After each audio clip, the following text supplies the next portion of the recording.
And that means we are live here on our YouTube channel, Tackle Trading's Halftime Report, our daily show where we go through the charts, the information, the news, the economics, anything in the news that's grabbing our attention that might affect financial markets, and break it down for you guys out there. We've got the regular crew here today. We've got Mark, we've got Cody, we've got Matt. Let's start with Matt here. Matt, how are you doing today, sir? And mute button. Yeah, sorry about that, T. I'm excited to be here. I'm excited always to hang out with the Tackle Trading crew on a Monday morning to break down the markets from a technical, to have conversations, what we're seeing in the markets, and to kind of navigate the news on a daily basis. You know, another one of those COVID kind of type vaccine days. Obviously, we're not talking about a vaccine. We're talking about convalescent plasma treatment, which I had to have Cody come in and explain to me. It's nice having a Cody in your life, by the way. In 2020, it's nice having somebody that can break down the science behind it. Marky, obvious names that are moving today: Delta Airlines, Boeing, casinos, Ford Motor, Caribbean Cruise Lines, all those types, Exxon Mobil even. You're getting those type of companies moving here today. Markets are up on this news. Mark, how are you reacting to this first? I'm gonna get your analysis on it. Well, I mean, it's one of the reasons I do a little bit of messing around in the Cinemarks and Carnival Cruise Lines and MGMs and Prudential Life Insurance and those type of companies that have been really beat up by this thing, because you can expect from now until this whole COVID thing is a distant memory, 1 million vaccine headlines, 1 million therapeutic headlines. It is just, hey, listen, medical science, they're full of a lot of smart men and women, right? That are working relentlessly on different things. So it is it is the least surprising thing in the world that progress is being made on the medical side. And as such, we know that what groups of companies on these headline days really do well. So I mean, just get used to these type of headlines, because yeah, medical science is awesome, and there's gonna be a lot of them for the next 6 months. You know, Matt, when you see emergency FDA approval like this, and obviously the market's going to respond to it, and they did respond positively coming in over the weekend. This was something that they're trying to fast track. Are you hopeful around this news? Is this, do you take it as a positive? Do you take it with a grain of salt? All of the above? I mean, how are you taking this and the impact it might have on stocks, Matt? Honestly, the vaccine conversation does not have an impact on how I approach analyzing the markets at all right now. Like Mark said, I mean, there are 1 million headlines. We get them every day almost, right? And some positive, you know, mostly positive, some negative. But this news that came out with the FDA approval on the emergency use authorization for plasma in COVID-19 patients, in hospitalized COVID-19 patients. This news was around the market last Wednesday, and last Wednesday it was actually delayed. And so when the announcement was delayed on Wednesday, it really didn't have a market impact. Wednesday's down day in the market was more based on Fed reaction to the overreaction to the Fed minutes.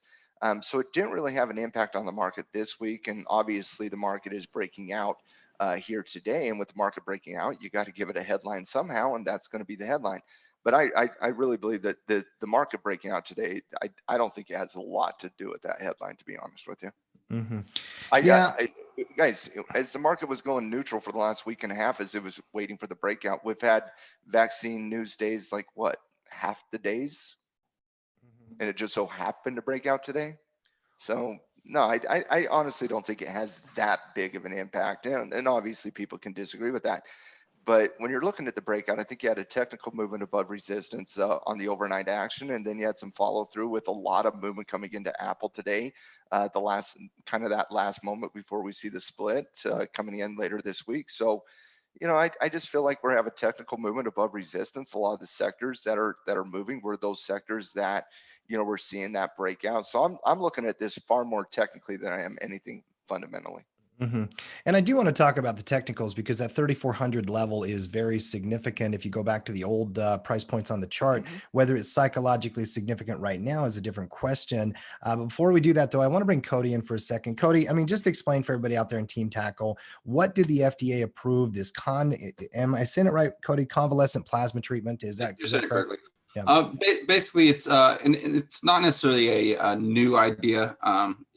It's the idea of taking plasma from someone's blood. So if anyone's ever donated plasma out there, They're taking plasma from people who have had the virus before, so they had the antibodies.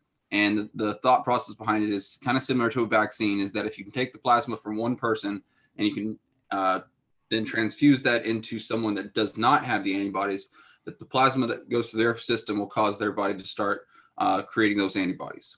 So from what I've read is it's not bringing the antibodies up to the same levels as say a vaccine might, or as through someone that actually had it. But if you can get someone to be get some of the receptibility to the virus and get some T-cell immunity within that based on the actual plasma because their body's getting exposed, then it can help prevent someone from ever catching it in the first place. Or if they do catch it, they can fight it off pretty quickly and pretty easily. It's a simple strategy, but it's also a good, effective strategy. As far as like broad, wide scale, kind of like administration, like a vaccine, it's not something you can just go to local CVS and they just give it to you. This would be something that's going to start off in hospitals where it's actually given there versus like a vaccine, like a flu shot or something. You can go get it just a local pharmacy or your local doctor. So this isn't going to become a large solution where everyone just starts getting plasma transfers, but it also comes with some other risks.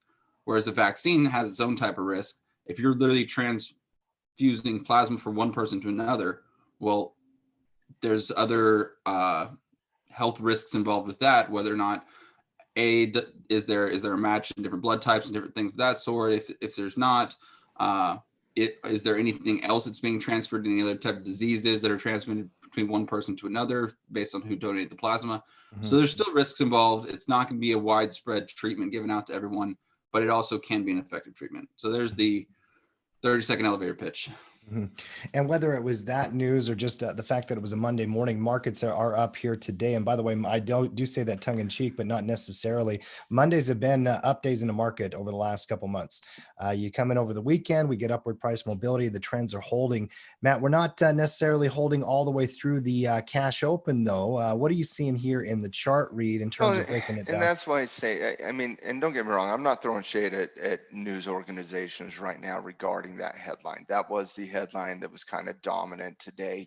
But Tim, the market's not up since Monday morning in the US. The market is actually kind of consolidating and a little bit down since Monday morning in the US. So if you're talking about markets are up on Monday, yes, you're accurate when you're talking about the Chinese and the European markets, because that's what really kind of drove this breakout today. And that's why I say, I mean, the headlines are the headlines, and that's, you got to give something a headline. I get it. You got to give it a headline. But the reality is the market started breaking out right when the European banks started opening up. And so right in Frankfurt, Germany, which opens up at about 2 a.m. Eastern Standard Time, and London, the FTSE opens up about 3 a.m. Eastern Standard Time. That's right here on this. So as you see the futures market open up yesterday, you see the consolidation period all the way through the Asian markets open, not a lot happening. There wasn't even a lot of European economic news yesterday. Like a lot of times coming into Monday morning, we'll get a Chinese economic report. We might get a few European economic reports, but there really wasn't even any type of economic report that drove the market on the overnight action. So when you're really breaking this down about what is driving the market here today, I really don't see it from a news headline or a fundamental conviction perspective regarding COVID in any capacity, because I took the news today with the convalescent news with the emergency use authorization out of the FDA is just kind of par for the course with a lot of the other vaccine news we've been getting over the last few months, and especially over the last 3 weeks. I mean, we were talking last week, guys, just talking about the Pfizer, COVID-19 news day, when Pfizer was actually down on the day and the market was down on the day. And so I think the market's very, very, very well aware that, and rightly so, that we're going through the process of getting a vaccine. I'm very confident that just personally that we will have a vaccine at some point. They've been talking somewhere towards the end of the year, but I'm going to say somewhere in the next 6 months. And so I think the market is really starting to discount in terms of the market performance and the market impact on these vaccine news days, when what I'm seeing in the data here, I'm just seeing a breakout on the European bank open. is what I'm seeing. Mhm. And you see right here at midnight, which is 2 a.m. my time, right, or 2 a.m. Eastern Standard Time, right when Frankfurt, Germany opens up. And what happens? It breaks out of this short-term consolidation, sees price appreciation all through the European hours. And then in the cash open here, since the cash open in the US, we've actually seen a little bit of profit taking off that intraday. So again, I get it. People aren't going to go to check the tail of the tape to a certain extent. But this to me was far more a technical breakout on an intraday, on a bank open trade, which is a very, very traditional trade in from a day trading and a swing trading environment. And you saw that break out on the Frankfurt Open last night, and it's really kind of consolidated ever since the cash open here today. Now, we've been talking about this potential breakout for the last week and a half. We got the breakout. How are you guys approaching the breakout here? Yeah, that's what I was curious about with you guys as well. I mean, I've been bullish. I'm going to stay bullish. I haven't added more bullish delta today yet, Matt, but it's still pretty early in trading, watching a bunch of stuff. I mean, 3,400, you have to at least call it noteworthy. I'm not, the volume's not up It's a today. breakout of an all-time high. Can we call it more than something noteworthy? Well, it's tough for me because there's no volume. There's no carry through yet. Well, the volume's not there yet, but by the end of the trading day, volume's not going to be a concern. I mean, when you're looking at volume here, volume is coming in at 76, right there. The average is right there, 1.2. You got another 3.5 hours left in the trading day.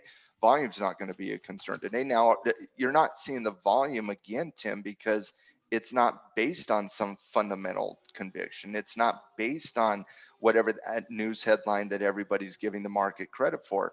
It's based on a technical movement. And so you're not seeing the volume because it's not a fundamental economic type response. This is a technical response. But at volume, I don't think volume should be that concerning, quite frankly.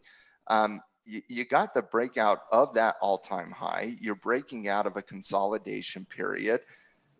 And I'm hearing a little hesitation in your voice, Tim, and I want to kind of break that down because I'm seeing this fairly bullish. It's bullish, but I don't think, I'm not yet treating the market any different than I have the last 3 or 4 weeks is I guess where it comes down to. On any given day, if I get a bull trigger on an individual candidate, boom, I'm in there. Well, Same thing with today. Let me ask it a different way. We maintained the 25 ranking on the S&P 500 in the scatter report meeting this week. And the reason we maintained it is we saw some sectors we downgraded, some sectors we upgraded, but overall the week last week was just a little bit of par for the course, just kissing off that all-time high, hugging that 9 EMA. But if this was Friday, wouldn't you argue to upgrade the market to a 20? We'd upgrade 5. Yeah. Okay. Yeah. Well, then where does the caution come? Because I am hearing caution in your voice. Well, just in my personal approach to the market, I'm looking at this. I don't really trust the move on a Monday outside of just coming in over the weekend. You always get money piling into the market. We're trying to pump it up on some news. We'll see. And part of the hesitation as well is I'm seeing a little bit of, today, Matt, Apple Computer, it's the last day to record your record for this split. It's been one of those top performers. Oh, I get it. I said last week you should probably lock in profit on Tesla and Apple from the announcement. So I totally understand that, taking a look at Apple here for a second. Apple was up fairly big earlier in the trading day. Now only up, now only up 1.87%, but it was up a good 4% earlier in the trading day. So I understand that caution, but kind of looking at some of the, on a breakout like today, my immediate goal was to go to the scatter reports, Tim, and let me just give you a couple stocks off the scatter report, see if I can get you a little more excited about this potential breakout of an all-time high, because your voice sounds like, we just went down. I don't trust it yet. And it's like the market thinking, the end of the world is happening, and the zombie apocalypse is coming, and we should all run down to Emory County to get in our bunker. So No. let me see if I can get you a little more excited Let's about this see if potential breakout. you can Tim. throw some gas on Okay, this fire. let You bet. me throw some gas. Okay, let me give you Berkshire here, bouncing off 2.67%, bouncing off the 20-day moving average.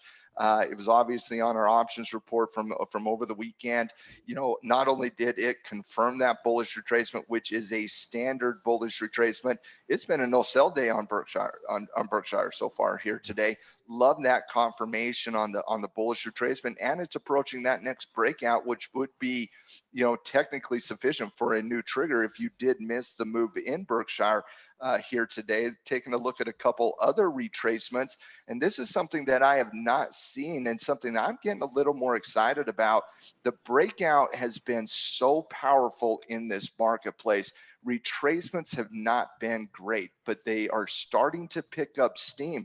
And I actually found a lot more solid retracements today than I did on the potential breakout. So let me look at some ETN here. Eaton Corporation, nice little trend. Consolidation, retracement coming back down into the bull zone, rising 9, rising 20-day moving average. Marty's slowing momentum candle, upward movement in price. Follow through today with the hammer candle. Let's take a look at Home Depot for a second. Nice little flag-based momentum pattern coming down into the 9 EMA. Hammer type bullish engulfing candle, confirmation with the hammer candle. That looks like confirmation is going to happen on Home Depot. Looking at RSG, not HDRSG, RSG here, very similar to what we're seeing in the same type of trend that we saw in Berkshire. You know, slowing momentum pattern coming into the rising 9, rising 20 bull zone. Small candle, upward movement in price on Friday. Hammer candle here today. Couple breakout candidates, seed day, or excuse me, I'll get into some bearish retracements here in a second, but a couple, you know, bullish breakout patterns. CTAS, high base consolidation. Wait for the 9 to catch up. Break out of that consolidation period. Nice little breakout pattern on CTAS, and then. Oh, I had Beyond Meat, but that was more on the bearish side.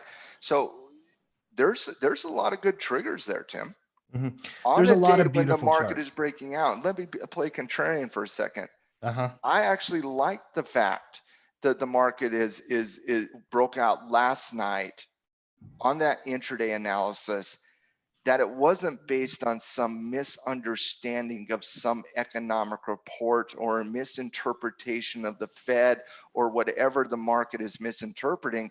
I like the fact that it just broke out of a clean technical criteria.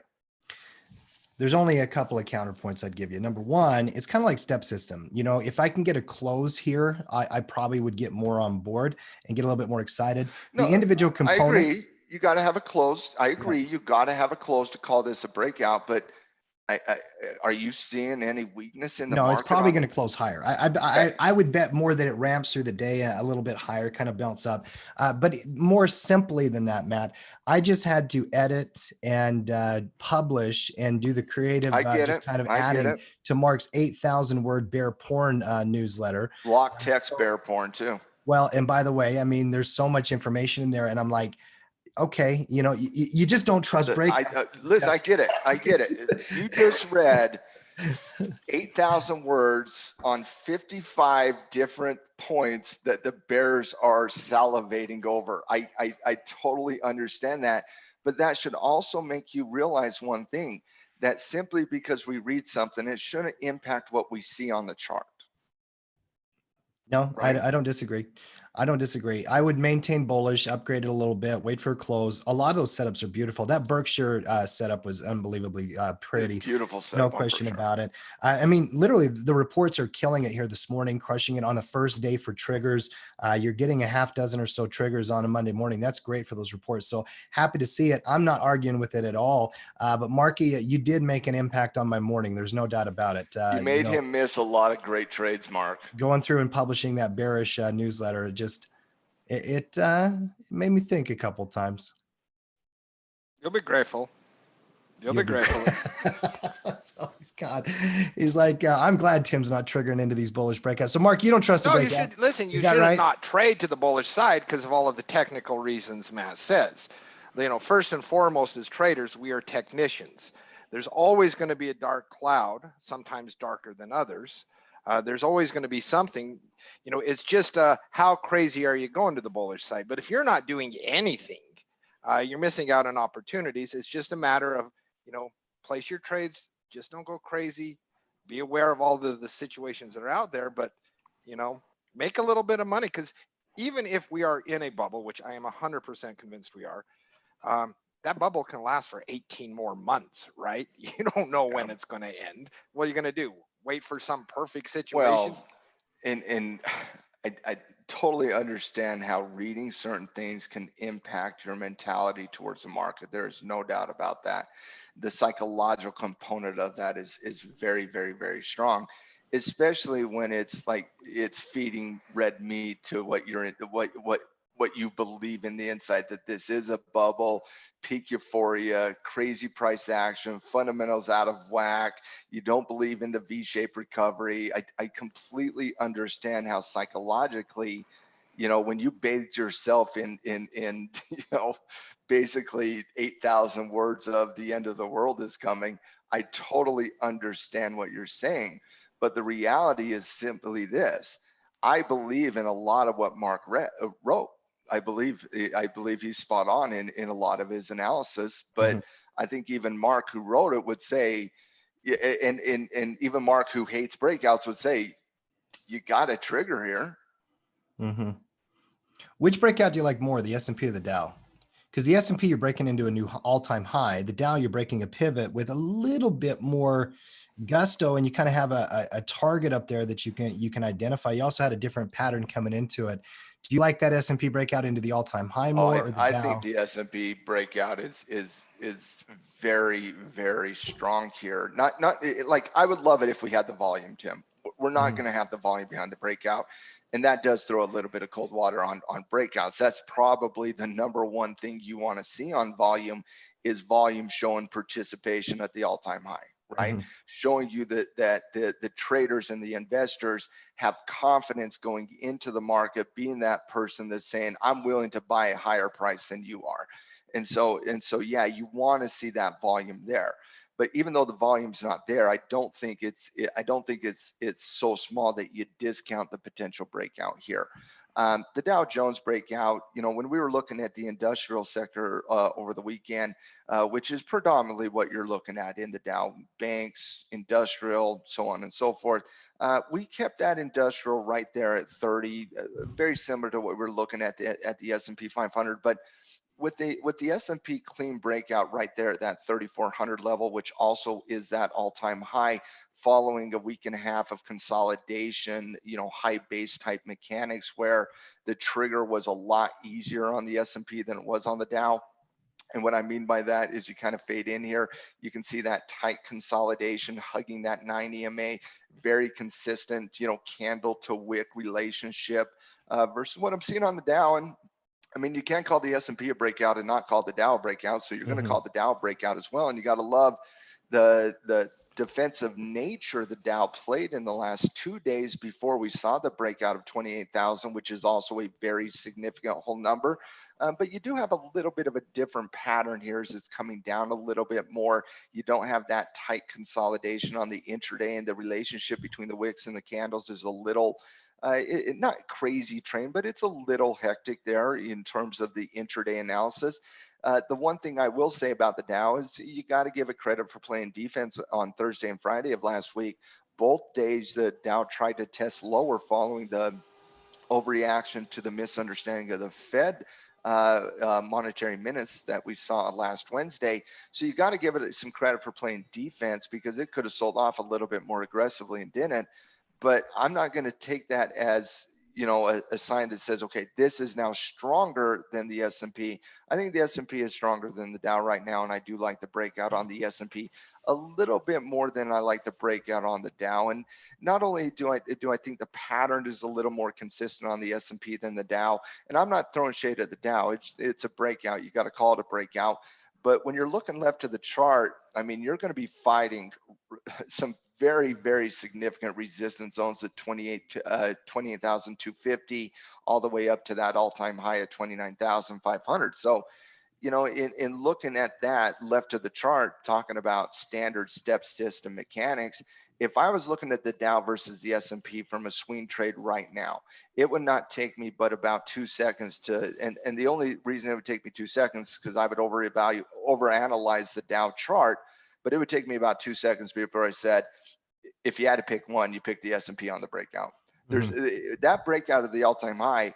Yeah, we can go peak euphoria. We can go to the fundamental concerns. We can go to the U-shaped, V-shaped, W economic concerns. We can go to all of that.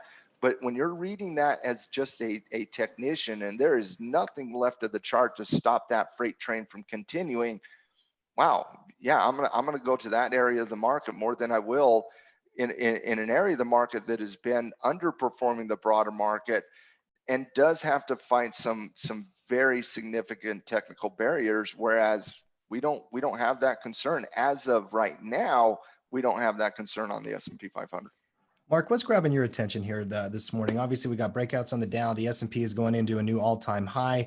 You know, we've been talking about it here for a few minutes. I mean, how do you approach a day like this, Mark, in an obvious type of virus day, quote unquote, that we've talked about in the past, where these certain types of companies are moving? You got breakouts on the broad markets, and what's your take? I mean, today is not a whole lot different for me than the last 2 months. It's a version 2.6 of rotation day, where Netflix down, Cinemark up. It's just, I mean, the market has a playbook on what it does. Now, the cumulative effect is everything lifts higher because everything has its day, right?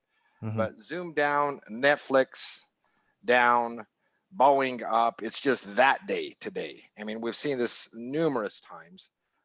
And then somebody else has a day tomorrow, and somebody else has a day the next day, and the cumulative effect has just been lifting everything higher and higher and higher as you go. So whatever your plan was, I mean, we've been above that 9 EMA on the S&P 500 for a stretch now. And as we saw with Apple, going back, remember when Apple stayed above the 9 for, what was it, forever it seemed?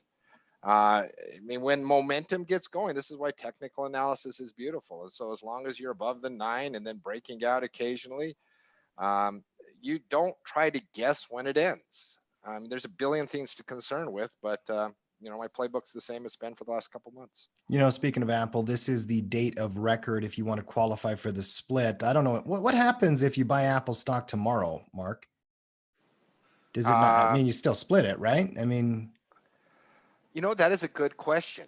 Like, there's the, you know, I know how dividends work on the, you know, the ex-dividend date, but I mean, what are your, yeah, I mean, something's got to happen. They got to do something, right? They still got to split. You know, there has to be some procedure. You know, that is a question I do not know the answer to. Well, you know, and I was thinking about that this morning. I don't know the answer to it either because I've never played it inside this window. Usually when there's a split here, like in a situation like this, Matt, if I was long Apple here, I would profit take probably today. I don't know what other people are doing with it. I know that is a personal decision they got to make and all that kind of stuff. But after you've had this run up to 506, and by the way, the news today, they had an upgrade again on their price target. Matt, how would you approach Apple here with the split coming up here? You know, in 1 week from today, you've had this huge price movement. What would be your read on this? On Apple? Yeah. No, I would definitely look at, yeah, if I was an investor in Apple, no, I would not be looking at locking in profits simply because it's had euphoria type movements ever since they made the announcement. Apple is something you want to be a part of long term. Can we all agree with that? Yeah. I mean, this is probably the only company that the central bank actually has confidence buying long term on. So I no, long term investors in Apple aren't going to overreact to anything to the up or the downside. You're an investor, you're trading a long haul. But if you were taking advantage of anything in the short term from a swing trading perspective or a position perspective, I think it's easy analysis to lock in profit and just kind of maintain that philosophy of, listen, you buy the rumor, you sell the news. You buy the announcement, you sell the actual date that it comes out on. So I think it's obvious. I'd say the same thing with Tesla, is that you've had, I fully expected some fairly decent price movements in Apple and Tesla, both on the split announcement. I just remember analyzing that in the halftime report, Tim, following the earnings announcement on Apple. And I said, I love what I saw in terms of the earnings announcements, EPS, revenues, forward guidance, all of them were rock solid. And then they announced the 4-to-1 split. And I was just like, this is an amazing decision in the right time for Apple. And so I wasn't surprised that Apple got a post earnings, post split announcement bump. Tesla, I remember when Tesla came out 5-to-1, and I'm like, Tim, did you see Tesla's?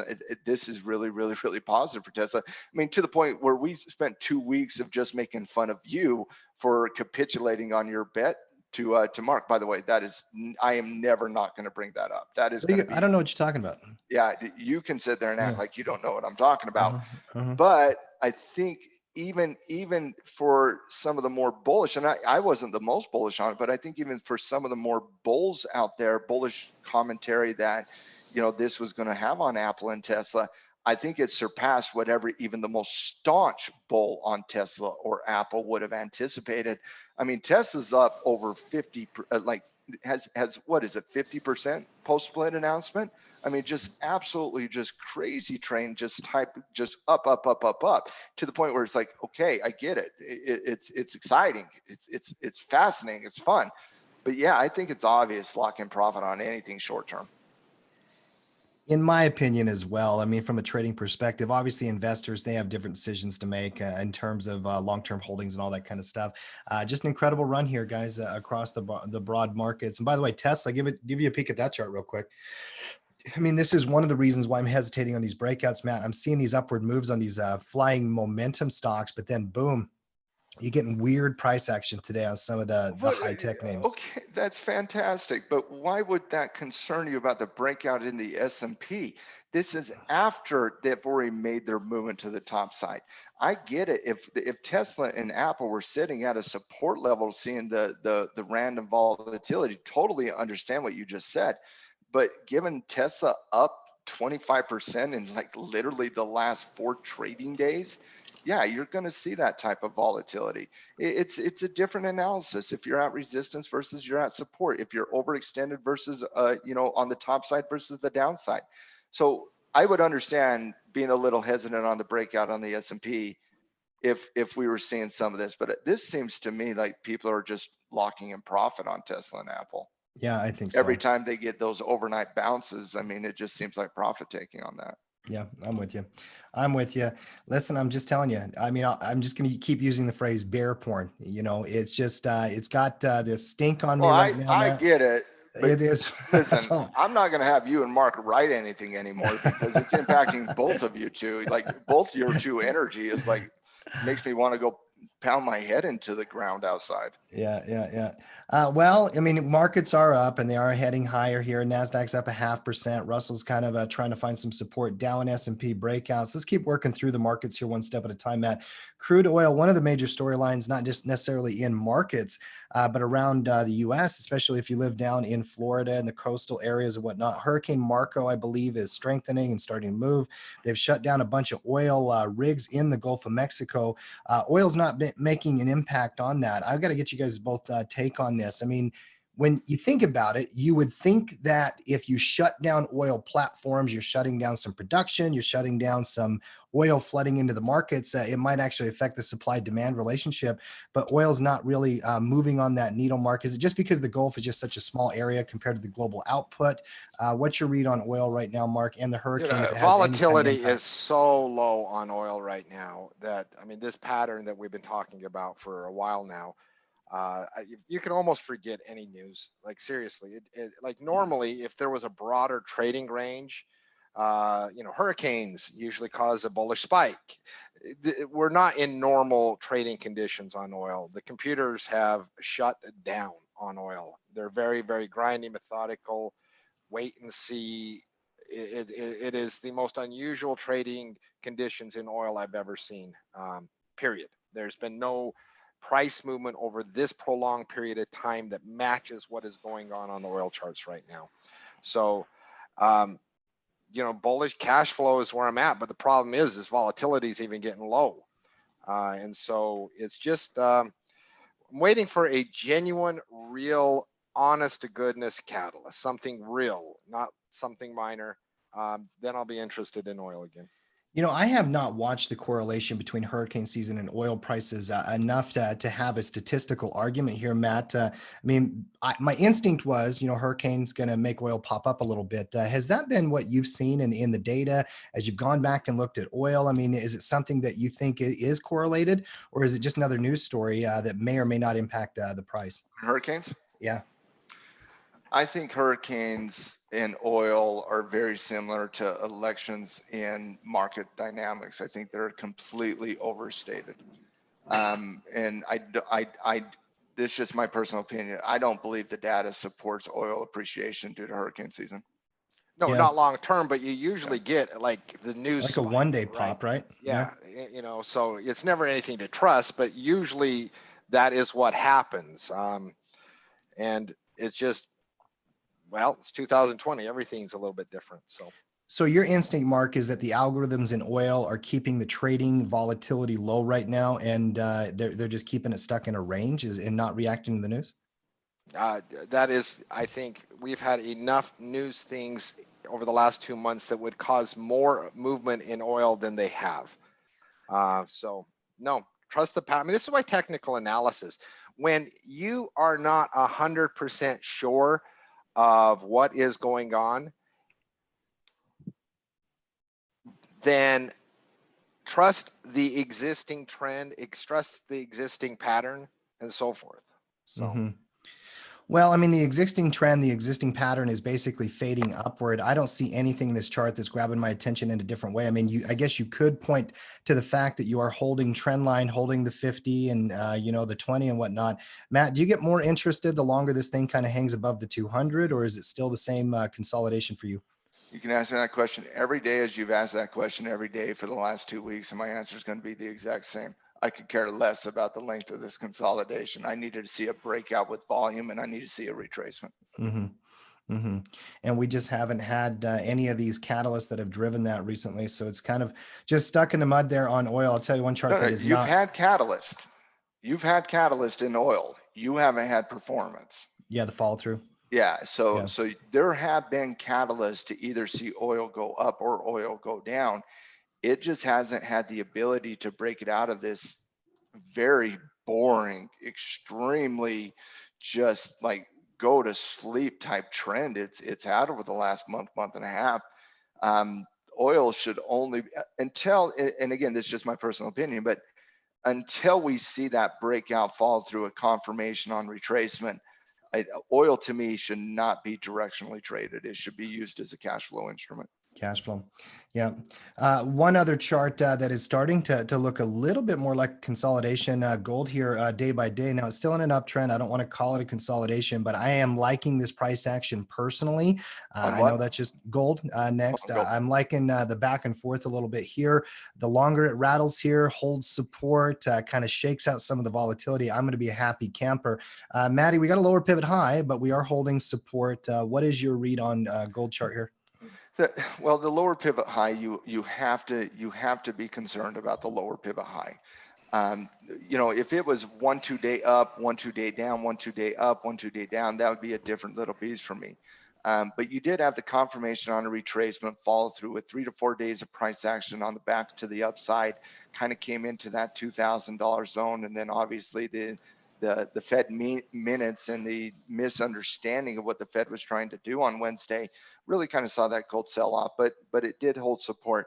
I think the technicals do support what Frank and I talked about last Friday, that the most likely scenario for gold in the short term is consolidation.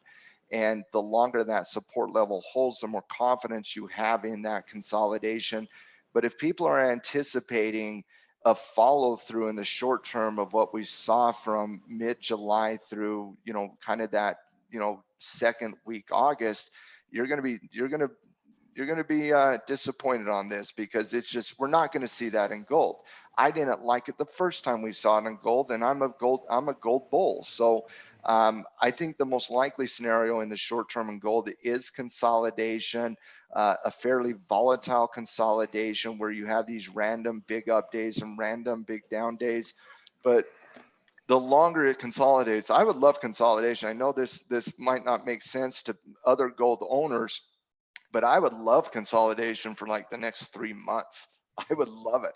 I would absolutely love it, because then that next leg up is even stronger.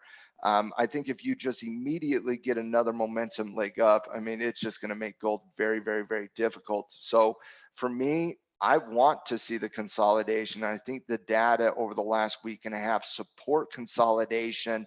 I wouldn't blame anybody for looking to pick up gold investing, near supports at 1940, 1900, so looking at that on a weekly chart, saying, you know what, I missed out on the run. I'm going to look at this from an investment perspective, a hedge against, economic. I mean, there was a economic survey out of the National Association for Business Economics just today, Tim, and 66% of the economists surveyed believe that we're still in a recession. I would like to see what the other 33% would like to see Sure. from a recessionary perspective, but 66% believe we're still in a recession, and 80% of the I think it's like 265 surveys, but the 80% felt like there was a 25% likelihood that we're going to see a double dip recession, which is devastating. Double dip recession, I mean, you're talking Japan at that point. Our recessions have been very, very, consistent really since 1913. So if you see a quick double dip recession, I mean, think subprime market, guys. Subprime recession, happens from, what was it historically, April of 08 through April of 09. Let's say the US goes into another recession in 2010. I mean, it would wipe out all that momentum you were building for that 2 years. So a double dip recession would be absolutely devastating, from an economic perspective. And so, 25% of 80% of the people that took the survey expected 25% likelihood of a double dip recession.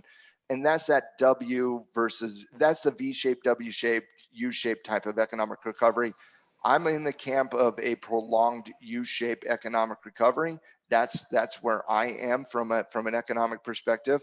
The V-shaped recovery economics situations outside of just whatever your political belief system is, that's more political than it is an economic reality. I think we're really, the economic data does suggest a U-shaped economic recovery, which, by the way, is the best long-term economic recovery as well.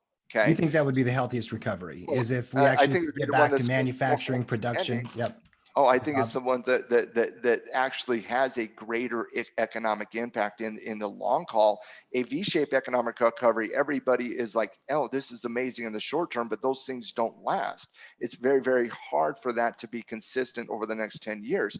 A U-shaped economic recovery gets us back to some traditional fundamental evaluation. We bring some manufacturing jobs home. We encourage industrial companies through tax policy or incentive programs to produce within the United States. You start to bring some of the things we've outsourced to the rest of the world. We start bringing those home little by little by little. Yes, I do think the U-shaped economic recovery is the best long-term economic recovery, even though most people don't want to hear that. Most people want to, well, let's face reality, guys. Most people just, at this point in America, just kind of want free money and give me, these benefits, and give me this stimulus and give me that.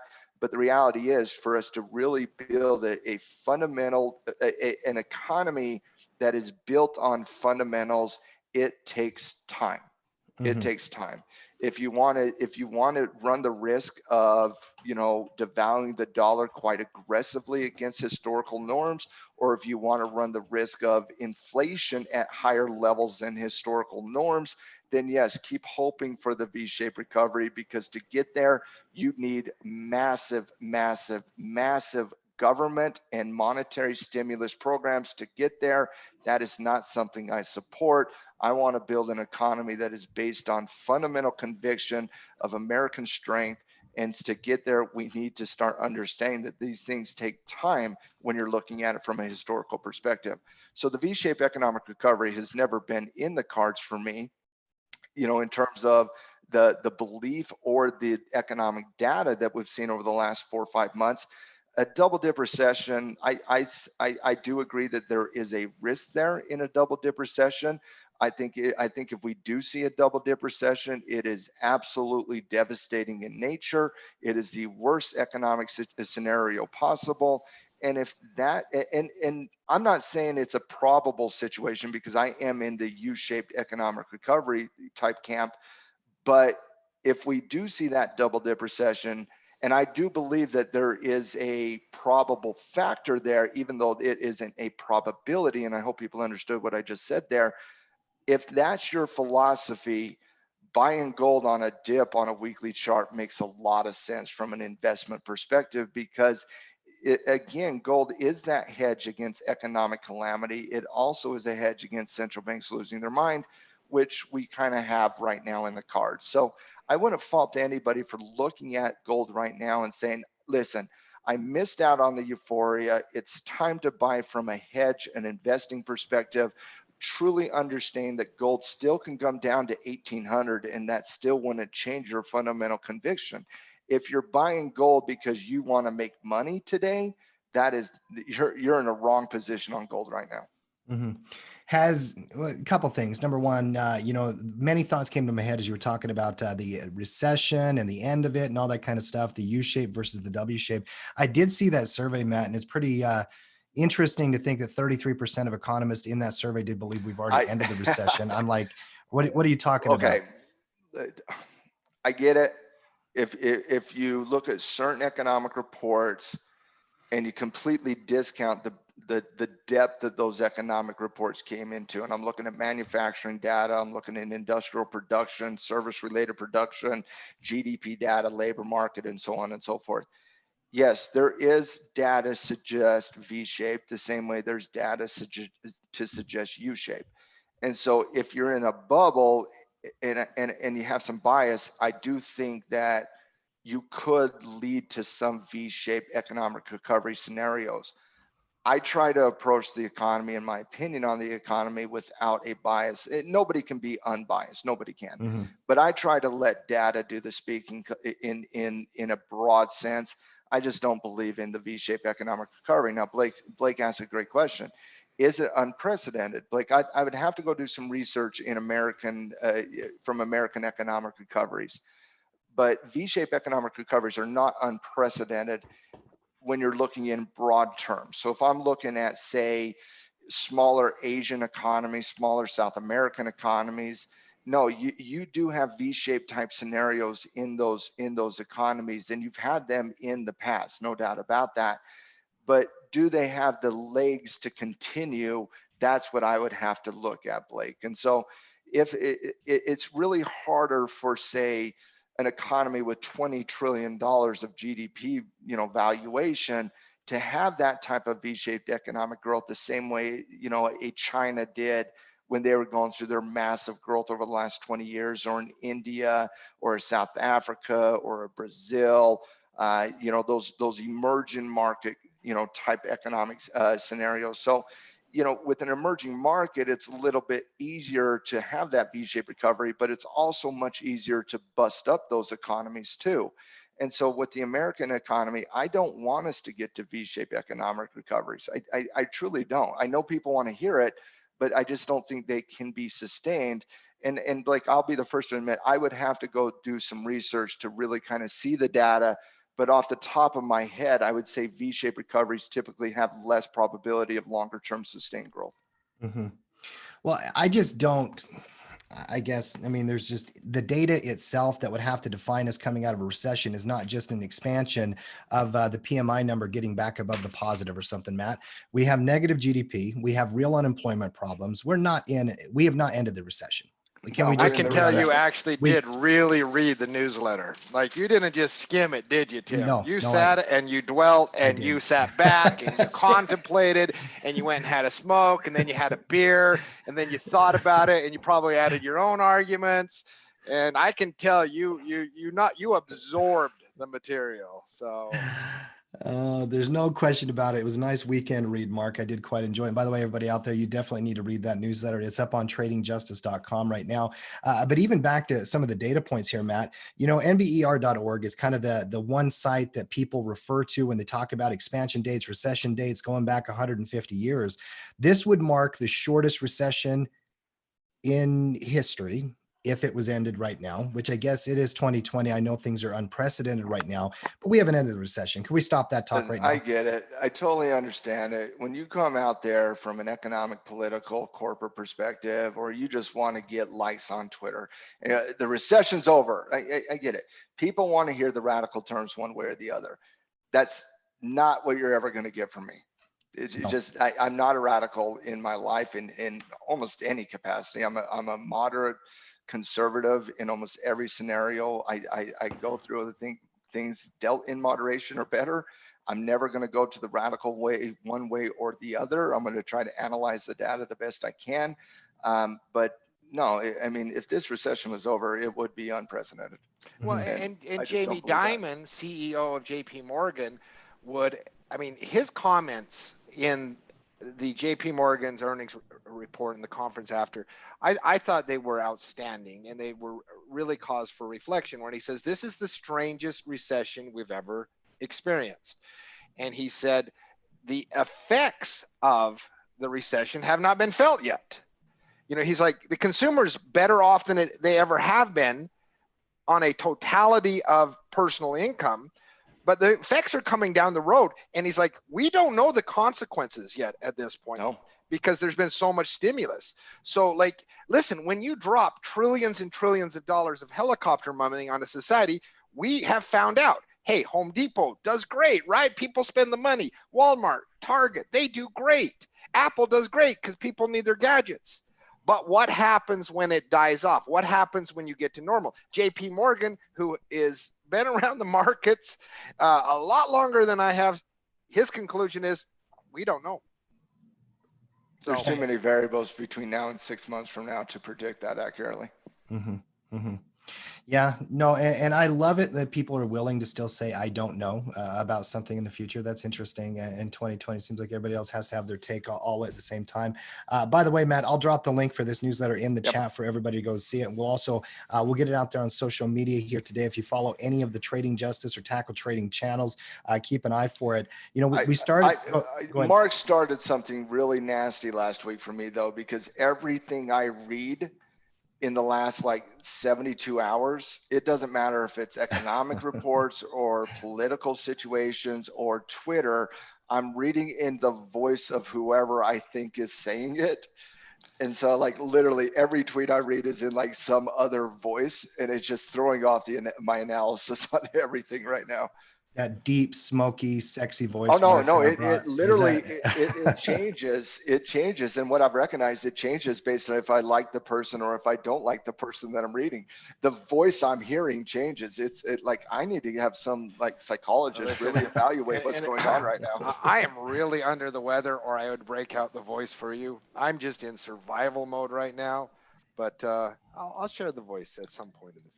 We'll get another crack at that voice. Out of all of Mark's characters, he's now started to create quite an arsenal of them. Who's your favorite, Matt?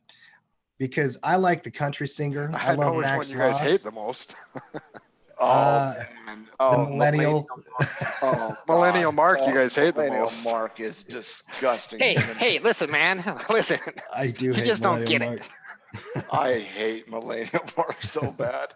I would say we don't have official names for every one of Mark's personalities yet, but I do like Max Loss. I think Max Loss was onto something initially, and then I think Mark lost the belief in Max Loss, and so peak euphoria 2020 got Max Loss a little upset because as markets go up, Max Loss is like, yeah, like I'll be right at some point, right? No.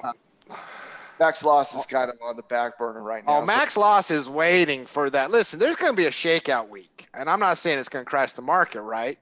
Although the domino effects, depending on what the trigger is, but there's going to be a shakeout. I mean, we're overextended right now. Hey, There's going to be a like shakeout every week. perma bear I've known in the last 10 years, Max Loss went into hibernation. So I would have to say the one that got me the most are the ones that we can't talk about in a public channel. So what I like the most, but I'd say the country singer, that was good. Genuinely No, crack up on the country Yeah, singer. the country singer was good. Yeah. Oh, and I'm working on a rendition. Listen, I always had a fascination with Weird Al Yankovic as a kid. Mhm. Like, just loved him. Long before there were all these Key of Awesome and Beat it, just oh yeah, and his was Eat It, right?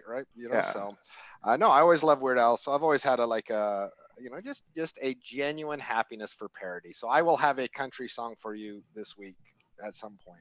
Well, we've got a couple of musicians in Mark's roster. We've got the country singer. We've got karaoke Mark. He does the Prince songs as well, where he does the mashup. I don't know if we just can limit it to one singer impersonation, Mark. You can go a lot of different angles with that. And you know what I have found recently? This peachy beer. So it tastes like beer and it's peachy flavored and I love it. And it makes me feel like I'm having an energy drink in the morning. So don't be surprised if a halftime report coming up.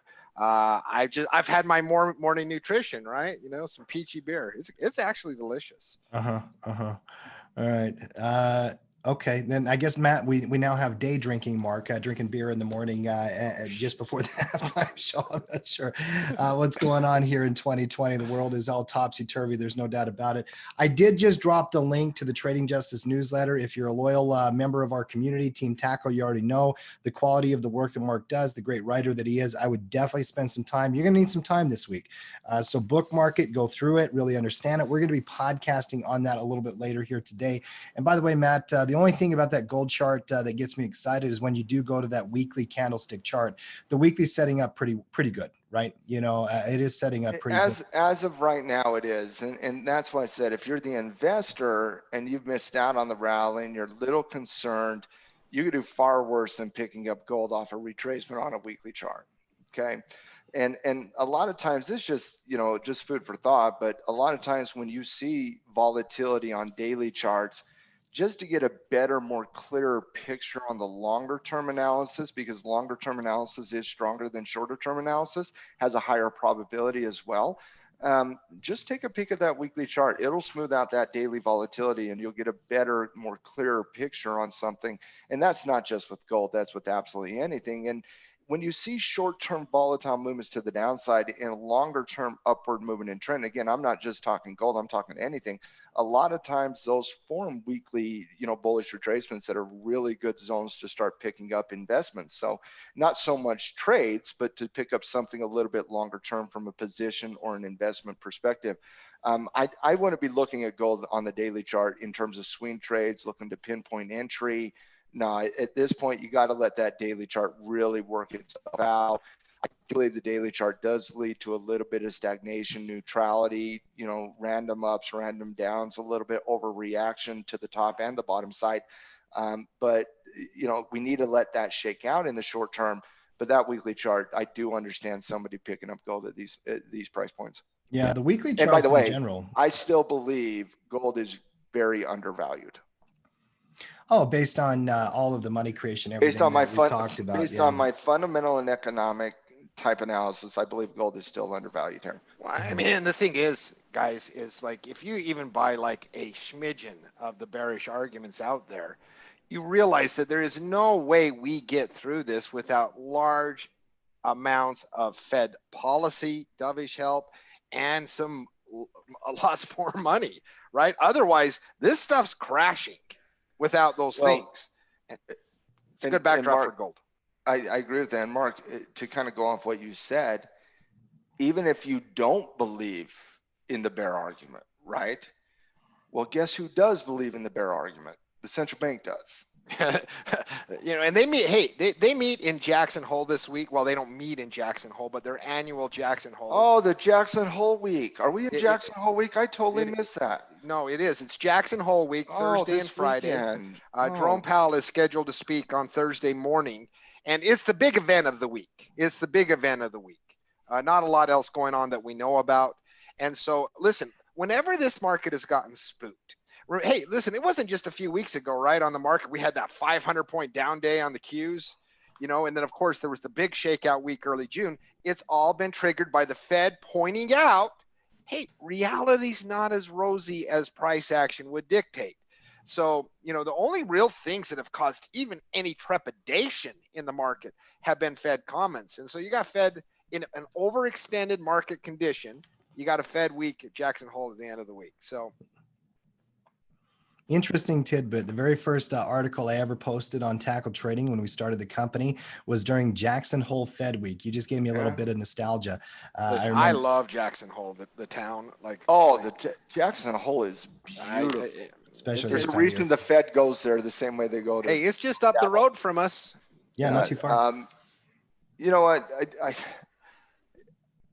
obviously I'll have things to say about what they're going to prepare for. I just totally just put in the back of my thought, but these types of meetings, this one they do once a year, and then the Davos one they do once a year.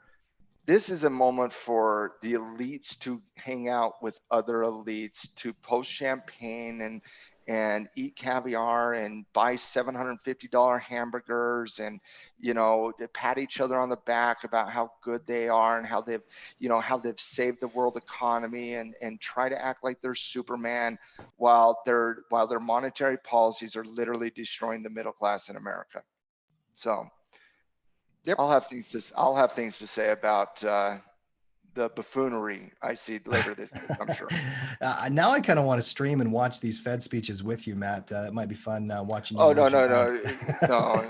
mind. Those are private moments for me, yelling at my computer while I, get disgusted over the elitist mentality and destroying the middle class. And, just think about days long ago where we actually believed in revolutions for the people instead of supporting political parties. Yeah, you don't want to see that. So like those are private moments for me. So the image I have is like an NFL fan watching a contest, a game, and the ref throws a bad penalty, pass interference, something like that. There's some of that. Screaming. There's some of that, but there's also some head down on the desk, full disgust, like just mentality completely broken, losing all hope. So no, I'm gonna need some pickups later this week, Tim. I'm just telling you that right now. Yeah.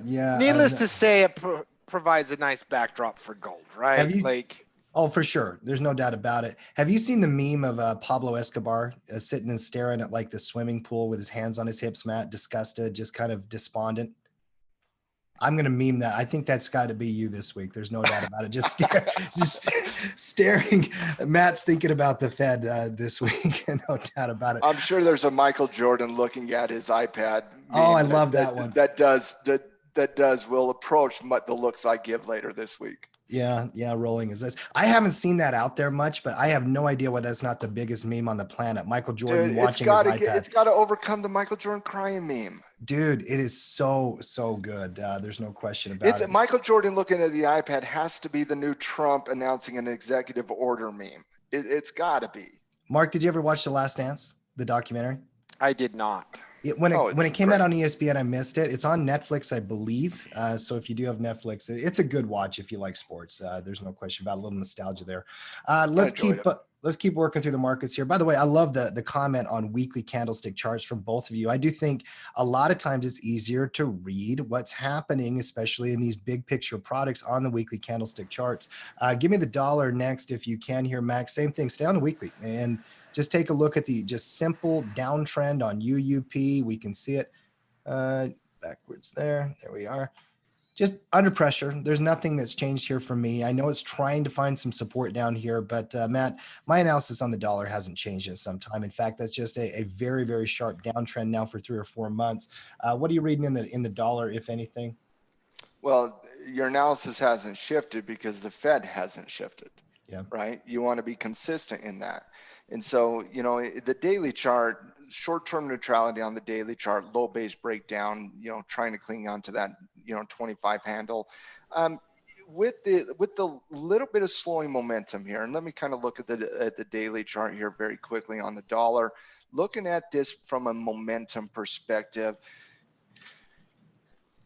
let me give a little bit more time here. Okay, so in just purely looking this at, discounting the economic, discounting the fundamental backdrop, discounting central bank activity, solely looking at this from the backdrop of technical analysis, when you're looking at this trend here, you really start this trend go from 27.20 all the way down to about 20, we'll just call it 26 and change. So it went about $1.20 to the downside.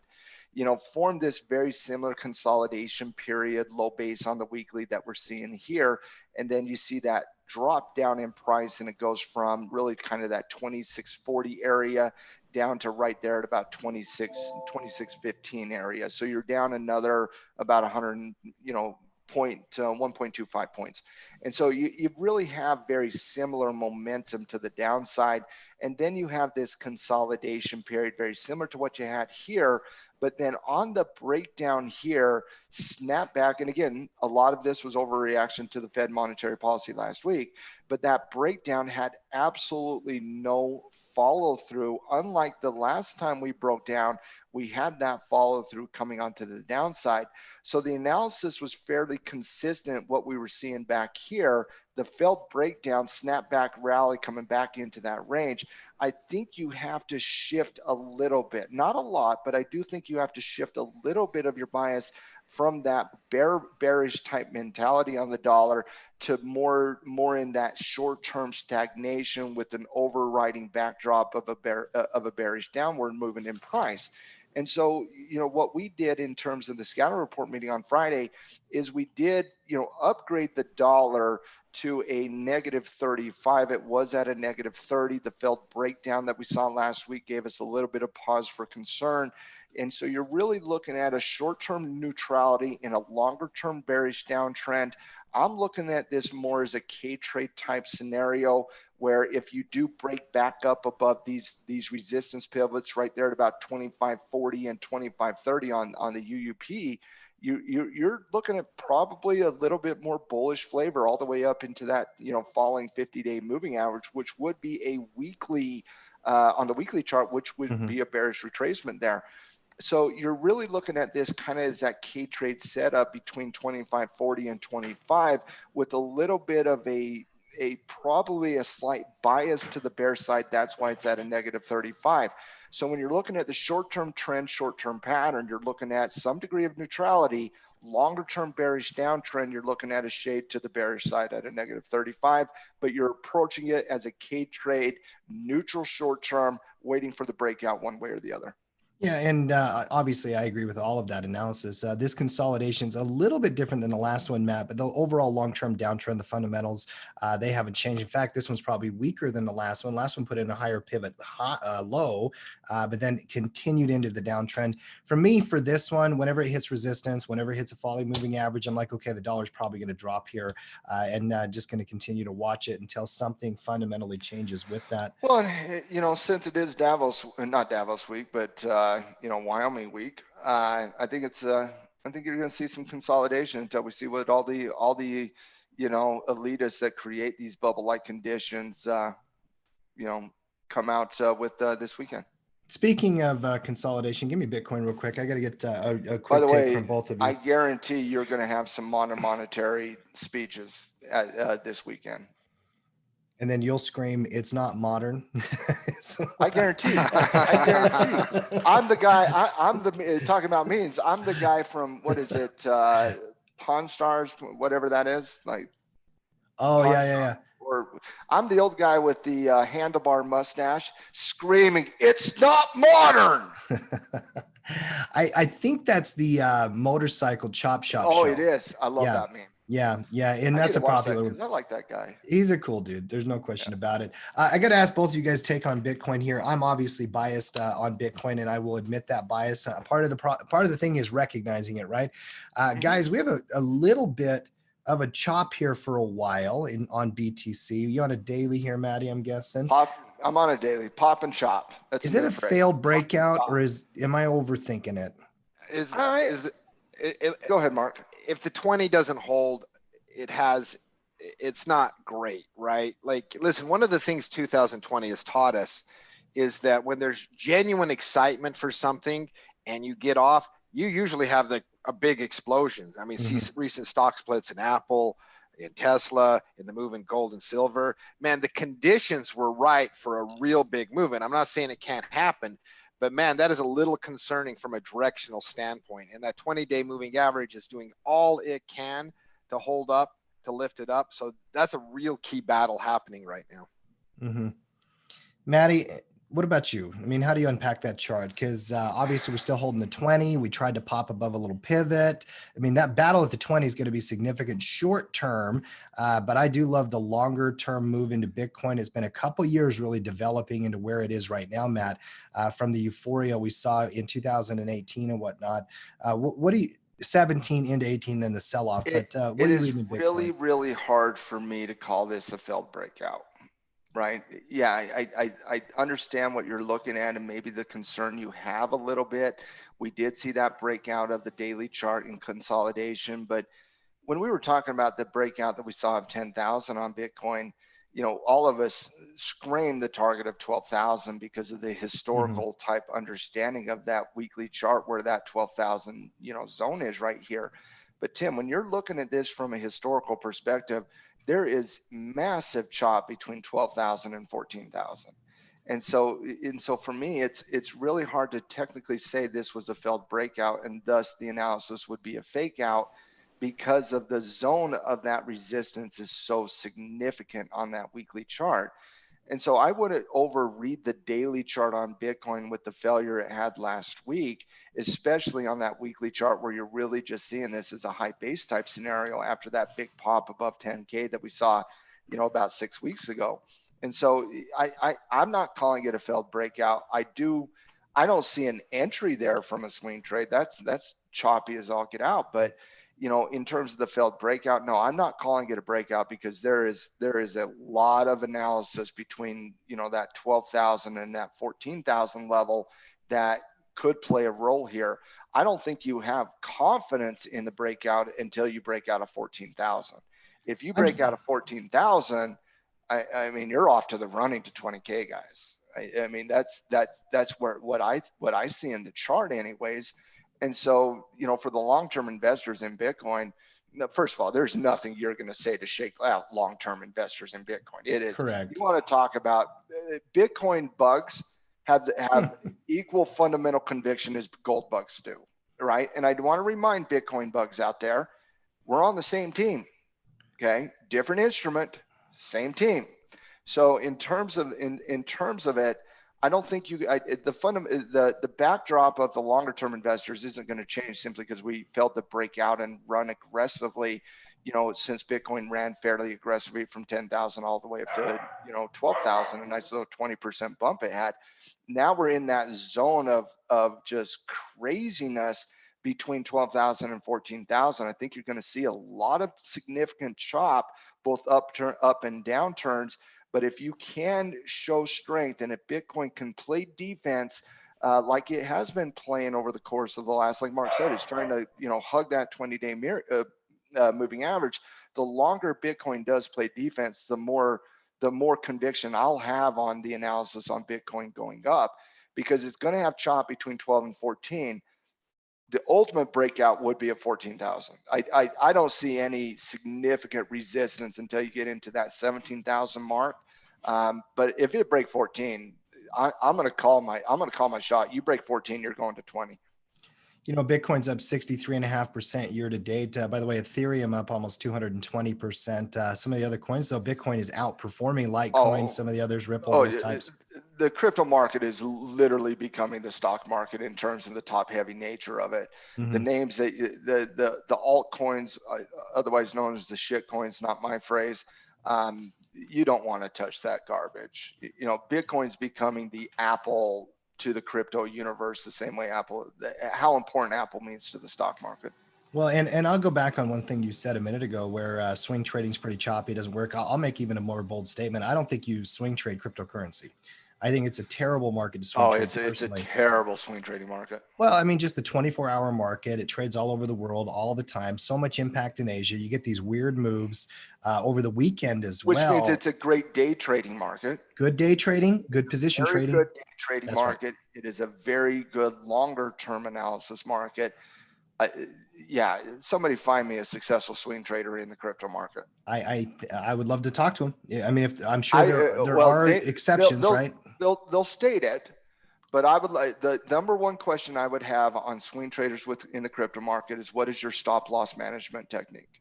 because I don't see a charting condition where stop loss, standard swing trading stop loss mechanics would be successful in such a news driven volatile market. Just too whipsy. There's no question about it.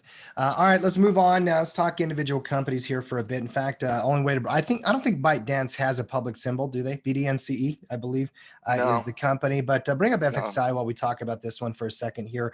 You know, obviously, Mark, there's been a lot of chit chat, no pun intended there, on TikTok and WeChat and all that kind of stuff with these Chinese internet companies. Couple of things that I saw over the weekend. Number one is that they were talking about how U.S. companies can still do business with WeChat, which is a Chinese internet company. What was that all about, Mark? Was that just from the administration clarifying? Did you see that story? I did not.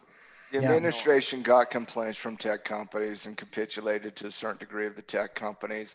And now what it's causing is some confusion regarding exactly what the regulations are regarding dealing with Chinese companies. And they're walking back on it. They're walking back a little bit. So the entire analysis is the Trump administration is walking back a little bit on the regulations regarding the Chinese, regarding the what was it, the 45-day timeline Trump gave, companies in America to doing business with, companies like Tencent and, these, the Huawei's of the world and so on and so forth. So I think there's a little bit of confusion regarding exactly what American companies can do within that time frame.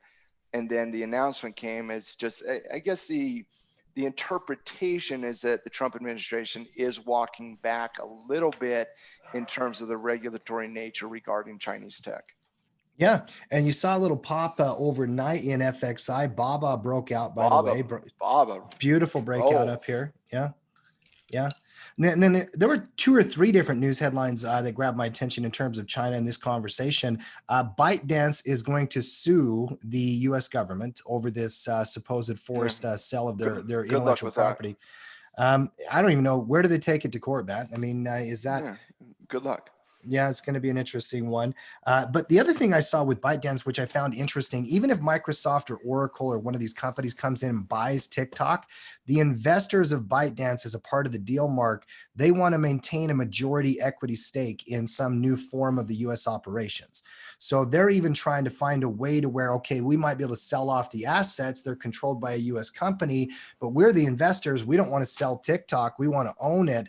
I don't know how that would work itself out, Matt, or if U.S. regulators. Sounds like they want a leasing agreement, right? Something like that. I mean, they want to continue to maintain equity ownership in TikTok. Well, I mean, there is nothing that the Trump administration has done over the last 2 months that lends them to be accommodative of any request. I was just going to say good luck. These all feel like good luck stories, don't they? Yeah. I mean, they really do. And then one last one that's kind of related in general with this whole conversation between U.S. tech and Chinese tech.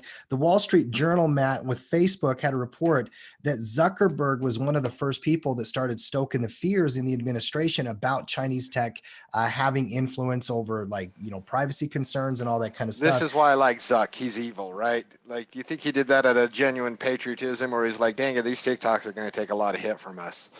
Like, listen, I think he's speaking his book. I think Zuckerberg is an underrated CEO. I really do. He's unlikable, but I don't mind Zuck as the head of a company in which I got a few dollars invested. So listen, I am not a fan of Facebook, and I am definitely not a fan of Mark Zuckerberg, but he is not wrong. We have to have a conversation as a country regarding the influence that international companies have on American politics, American way of life, and from a, protection of data and intellectual property. I was talking about data being consumer data, intellectual property being corporation. So we absolutely have to have this conversation. I give Trump a lot of credit for having the conversation. There's going to be things I agree and disagree with regarding it, but I believe we have to have a conversation because the influence that we are seeing in American politics is devastating to a certain extent regarding influence that other countries have on us. Just from a symbolism perspective, from an intellectual property perspective, we got to have that conversation. So these are difficult conversations you have. They're not easy. It's not easy to say, we've been doing business one way for 10 years and it was fine in that environment because it was really, really new. But now we're starting to see things that are a little differently. We got to have a national conversation. I am concerned with the influence that companies like TikTok have that are, Chinese owned, that have on future generations of America. I do have those concerns.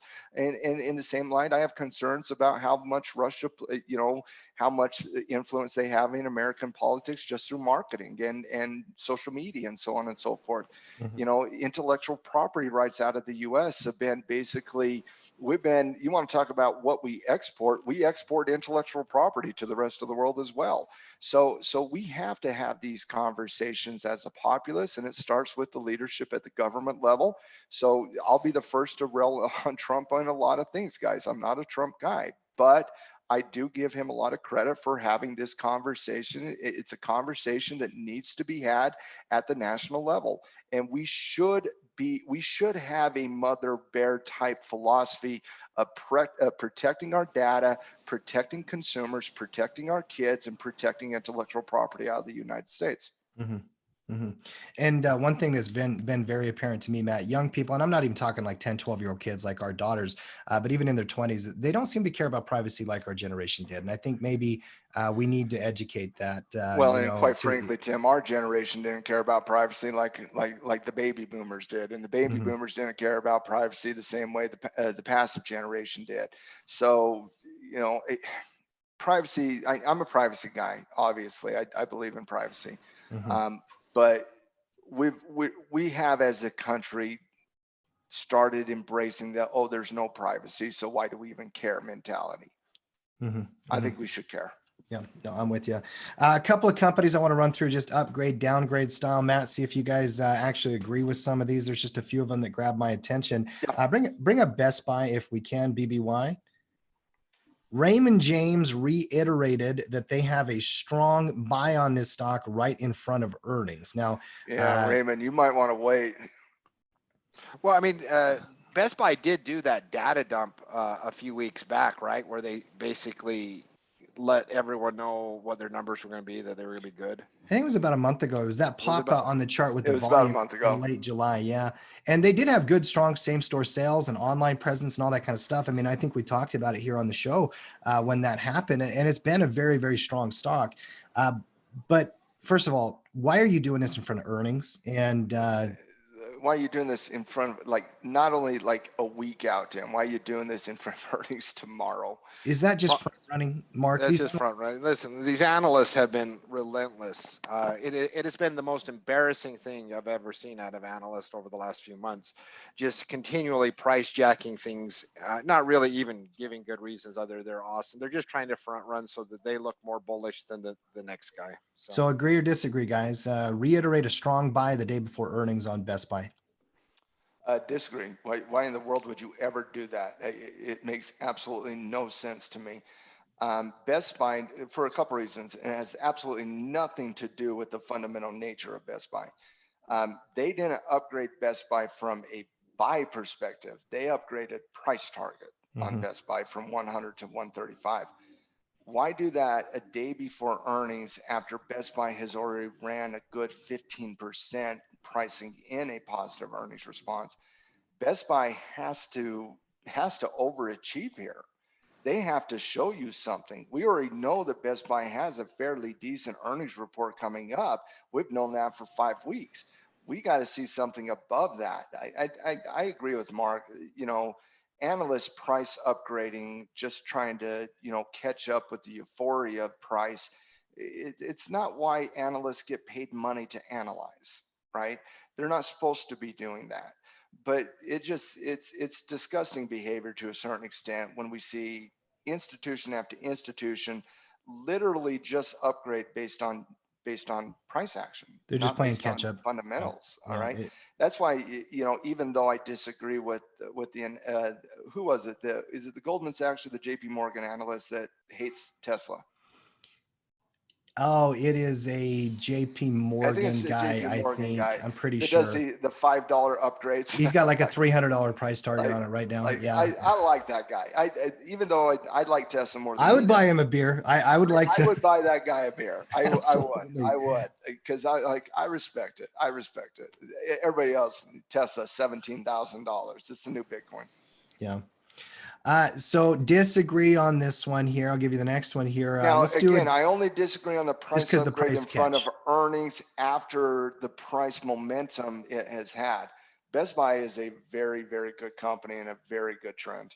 Call your shot before it gets there. How about that, guys? I mean, let's just, it just is driving me crazy.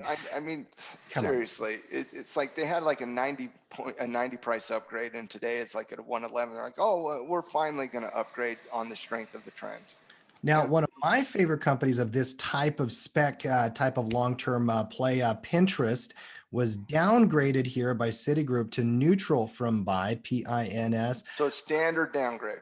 Standard downgrade, downgraded from a buy rating to a neutral rating. You had the huge upward movement on the earnings a couple of weeks ago that we broke down. Mark, I'm going to get your take on this one first. Do you agree? Do you think this one is more of a neutral stock, or do you think it should have been kept at a buy rating by Citigroup? I mean, where would you have it? I thought the recent gap up was very generous based on the fundamentals. So I agree. Maddie? I would agree as well. I think it was a very, very strong movement on the backs of an earnings report that was good. I mean, their report was not bad. It was good, but it was better than bad. And so I thought the 30% bump Pinterest had over the course of 2 weeks after earnings was very aggressive for Pinterest. Probably a little too much in too short of a time frame. I agree. I think a neutral rating on Pinterest as of right now makes some sense. I get it. I wouldn't Pinterest have. feels to me a lot like work, old Slack, in that you get this strong movement up, but there's just not the like love, right? And this isn't a fundamental argument. This is a sentiment argument. Yeah. That it's just not viewed as one of those sexy, oh my gosh, just to have it. And Slack has been a reasonable naked put stock over the last few months, especially if you wait like I do off big sell-offs. Mhm. So yeah, so it feels a lot like Slack to me as far from a sentiment standpoint. I wouldn't be surprised to see some version of this stock following play out on Pinterest over the next little while. Okay, next, Deere here, Bank of America. Obviously they had the earnings last week. We talked about it. Bank of America came out and upgraded Deere post earnings, at least, I believe, here to a buy from neutral. Pretty strong report there. Mark, I think you've got a stronger opinion on this one. Maybe I'm going to start with you. Agree or disagree? I mean, Deere's got a beautiful chart. It's coming off a pretty strong report, broke out on volume. What's your take? Dude, the earnings report, I mean, and I said this last week when they had earnings, is that like analysts set so low expectations, right? It's just all a shell game that they play with the average thing. Set low expectations, then they beat, and then everyone's like, oh, it beat expectation, is great. It is a gigantic con shell game. But Deere's was a genuine surprise, I thought. It was a genuine, oh, wow, we did not expect. So I thought that was a genuine surprise earnings report, much better than I thought people anticipated.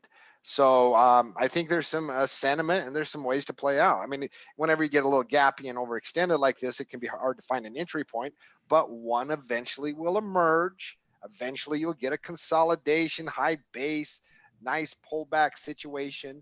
And I think you should trade that. I think you should put Deere up high on your trading list when that occurs.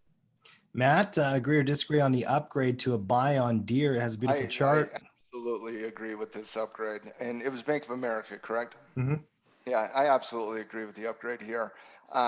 First and foremost, earnings season in the past, this earnings season was basically a beat against really, really negative expectations. And they can't, or I shouldn't say negative expectations, I should say depressed expectations. And so, but Deere was not one of those companies. Deere came in, if you guys remember, they destroyed EPS numbers, they destroyed revenue numbers, and they upped their guidance for 2020 as well. So Deere came in at $2.57 a share versus the expectation of $1.30. They came in at 8.9 billion versus the 6.7 billion. They raised their forecast in multiple areas of their company. For example, they were expecting a decline of 10% in their guidance. They were expecting a decline in construction and forestry revenue to decline by 25%. That only came in terms of guidance. They now expect 10% down. They expect in terms of their agriculture and turf revenue to decline by only 10 to 15% versus say the 30% that they were expecting. So in their overall revenue numbers, EPS and revenue numbers, really good quarter. And then their guidance in almost every aspect of the company was not nearly as bad as what it was, in their previous guidance. So their guidance was really positive in comparison to what it was expected to be. The revenue and EPS numbers were fantastic. This is a company that I completely understand the upgrade. I support the upgrade. And I agree with Mark that, in terms of the trading or whatnot, you might have to wait for a better setup here, post earnings. But I really do like this one. Mm-hmm. Yeah, no, I agree with it as well. I thought it was a really strong report, beautiful trend, nice reaction to the earnings. Definitely got to be on a watch list. I love what you said there a minute ago, Mark. A pattern will emerge. Be patient out there, traders. I mean, and that's the thing is that, like, sometimes I think recently, like, one of the mistakes I've seen traders make recently is that they get so obsessed with gold, or they get so obsessed with Apple, or like one of these like really popular trading instruments, and they're like, I gotta do it now. Gotta do it now, instead of waiting for a pattern, a signal. And if you're patient, they always come. Like, they just don't come today, especially if you're staring at the chart and not looking at anything else. So be patient, put Deere on a watch list. Of course, as pro members at Tackle Trading, if we see a good quality setup on Deere, we will be sharing it with you on our weekend reports. That's right. And there are a lot of good setups on those reports. Matt, you looked at a bunch of the charts earlier, but I got to tell everybody out there, if you're a pro member, make sure you go through those reports early in the week, come back to them on a day-by-day basis. I love a lot of the individual setups, Home Depot, Expedia. There was a bunch of really strong ones, including the ones you talked about earlier, and even that Baba chart we were talking about. Maddie, only one more downgrade, real simple one, Lululemon, and it was just a price target upgrade. Very popular company, a stock that has been performing very well. Susquehanna raised its price target to 426 from 360. So basically, you reach a price target. We just hit 360 recently. We're at 377. So they said, okay, we got to pop it up and chase the price. Maddie, agree or disagree on Lulu raising that price target?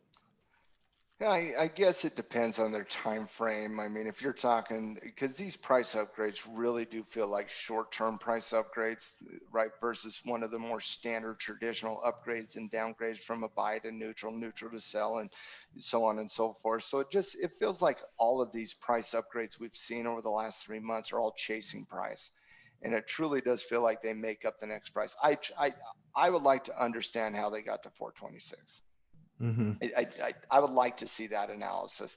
This feels to me like this is a stock I like. Like I've said many times in the halftime report over the last few years, there's only two retail stocks that I really like, and it's Lulu and Apple, right? And so it's certainly a company that I think people should be tracking. People got to throw my Yeti in there. You got to trigger me now. Come on. Well, throw your Yeti. Nobody cares. So there's always going to be short-term analysis to you, but I'm talking a little bit more longer-term analysis. In terms of, the price upgrade, I would disagree with the price upgrade. I think you're overextended in Lulu. It's a company I like, but you're talking about a company that from its last retracement it's already ran 100 points. It's already up 25% in the last 2 months without some degree of retracement. Even in the consolidation, you're up a good 70 points post-consolidation. I think Lulu has made a significant run. To get to 426 without some degree of consolidation or pullback, I just don't think it's in the cards. I would disagree with the price upgrade. Mark, agree or disagree? Price upgrade on Lulu, chasing momentum up here at the high? I completely disagree. Like, I think Matt's analysis was pretty serious?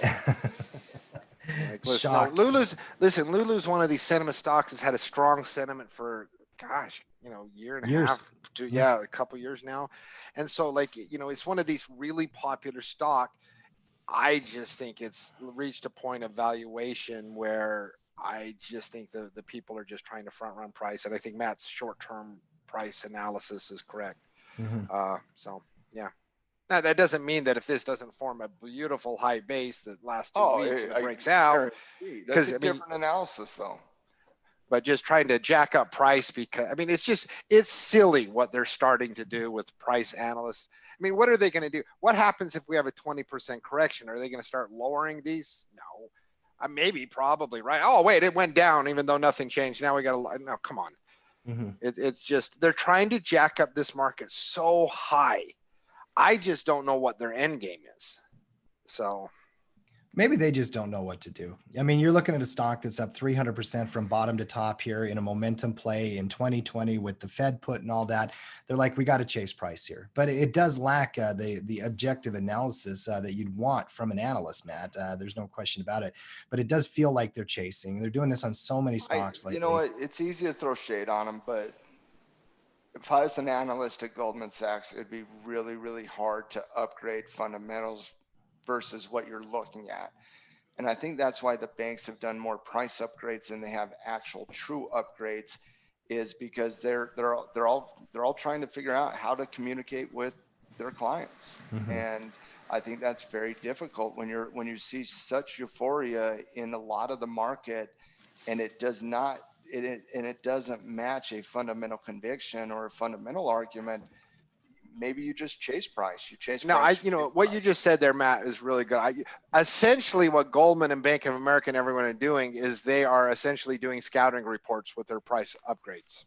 They're basically price upgrading. They're like, hey, we think this will go higher based on short-term, whatever. It's not a long-term fundamental upgrade. It's like this chase price short is really weird. But it's not even that, because I agree with the scouting report analogy, but I'll tell you right now, if any coach put Lulu on the scouting report now, I'd veto it in a heartbeat. I mean, in a heartbeat. It's ran to, I guarantee every coach would say the exact same thing, the same way every trader would say the same thing. You've already made your run. You got to wait for a better setup. Yeah. So they're not really trading on technicals and they're not really doing fundamental analysis. They're just doing some weird playing catch up like they're doing it. Well, and I do agree with Adam that some of that is going on, that Adam, because we've seen this a lot, not just in this cycle, but in historical cycles as well. You saw it in 07. They were jacking up price upgrades, but based on what? There was no fundamental conviction there. You weren't seeing upgrades from a traditional perspective. You were just seeing price upgrades. So are they creating an incentive, Adam, to dump equity positions to consumers? That, I would have to dig into the data there a little bit, Adam, but I have seen that happen in other cycles, and it wouldn't shock me at the banks in any capacity. By the way, the longer we go through the trading day here, Matt, looks like that S&P breakout is going to hold 34.16 as I'm watching the chart. You didn't trust me when I said it earlier today? No, I trusted it, dude. I'm just telling you. Hold on. Let me go read this bear porn a little bit more. I might have a different take. Okay. No, I still trust it. Trust the price action. Don't get emotional. There's a lesson there today.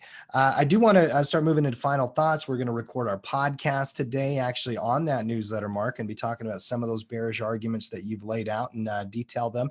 But Maddie, I know we had a couple of sector upgrade downgrades, nothing real major in that analysis, but let me just, let me quickly go through a couple of them very quickly, just in terms of some upgrades and downgrades. We did downgrade basic materials, just 5 points in the basic materials space, down to a positive 30 from positive 25. And more so than anything else, just it had a little bit of a pullback. We had to respect kind of the lack of euphoria in the gold and the silver market. And we also saw some concern in the chemical area of basic materials. And so I still like this sector and I still like the potential breakout here. You still got to keep an eye on that breakout. If we do break out of that 63.30 by 63.36 area, you're probably looking at entry into this area of the market. So definitely keep an eye on this. We did downgrade it because just a little bit of weakness in the three phases of this sector. but still positive 30, still keep an eye on the breakout there. Communications, XLC, we maintained at that positive 20. It's our third highest ranked sector in the market right now. And it tried to break out last week, and you're seeing if it can find some fresh legs on driving it up even higher. So keep an eye on communications, and specifically keep an eye on that breakout channel right there at about 61 by 60, 60.85. Keep an eye on that. If you can stay above that level, we should see some price appreciation there. A couple downgrades, 3 downgrades very quickly. Energy, we downgraded to positive 50 because why not? Not positive 50, just 50. It's Dude, we took the literally, cowards rating. It's like, come on, we did. it was a fence setting rating. I'll agree with that. But it's like I said in the scatter report meeting, find me an edge. Somebody, like there were 50. Listen, there were It's a bearish 50. arguments in the meeting. There were bearish arguments and there were bullish arguments. I listened to the arguments and I said, find me an edge here, one way or the other. Find me an edge, and I'll go 45 versus 45 if you can find me an edge. Nobody could find an edge. So yeah, we took the cowards ranking because it's neutral. I mean, it's neutral short term. It's neutral intermediate trend. It's trying to find legs one way or the other. And it's just like oil is just boring as all get out. Same thing with the energy space. So we did downgrade right into that 50 area. This is a market I'm not looking at hardly in any capacity. Another downgrade, utilities and real estate, XLU, as well as XLRE. Now, these two sectors obviously will run together with one another. The downgrade was not solely based on, downward movements in price. Both these sectors, XLU and XLRE, they both had an opportunity to reclaim that 200-day moving average and then just could not, especially with the utilities coming back down into the 50-day moving average. So we wanted to downgrade just because it did not show strength that really kind of met where the rankings were. So both of them got downgraded, and these are both stayaways for me in the short term, just simply until we can see how they truly do handle that 200-day moving average.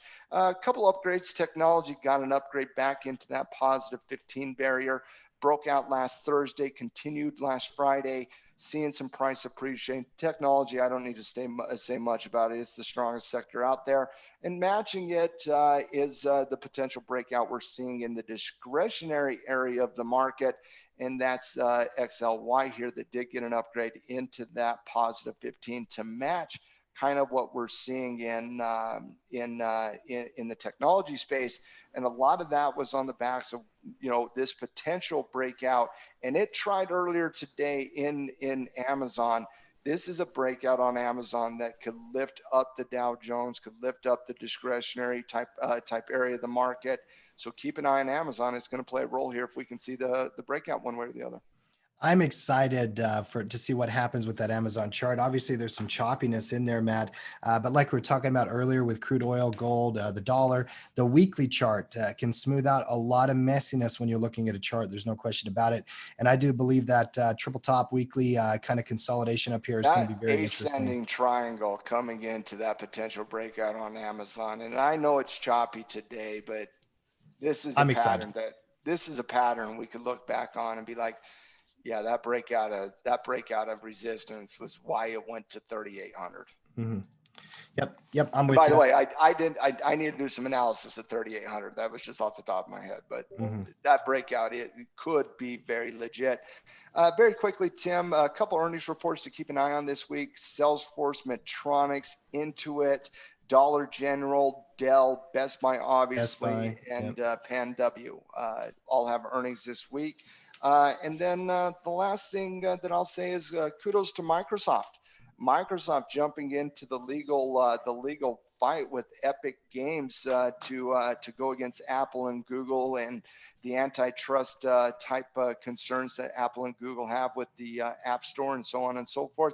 Microsoft files a statement to go into that lawsuit with Epic Games between Apple and Google, basically joining Epic Games here. They basically Microsoft was talking about how the Unreal Engine, which Microsoft licenses, as well as many other companies license from Epic Games, it could hurt other gaming, the gaming industry in general. Microsoft sides with Epic Games. I want to give kudos to Microsoft because Tackle sided with Epic Games 5 seconds after the lawsuit was announced.